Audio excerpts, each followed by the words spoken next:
Welcome. If you are looking for vibration settings in your Samsung Galaxy J5 2016, for the first you have to go for the settings. Right now go for the sounds and vibration. And right here we can find the first vibration option. There's the vibrate while ringing, and we can activate it with the switcher. When we scroll down we can find another one. There is vibration pattern. So of course we can change here the pattern.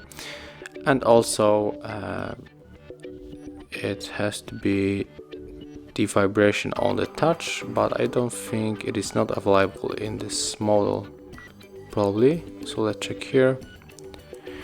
Okay, so right here you can find only 2 vibration options.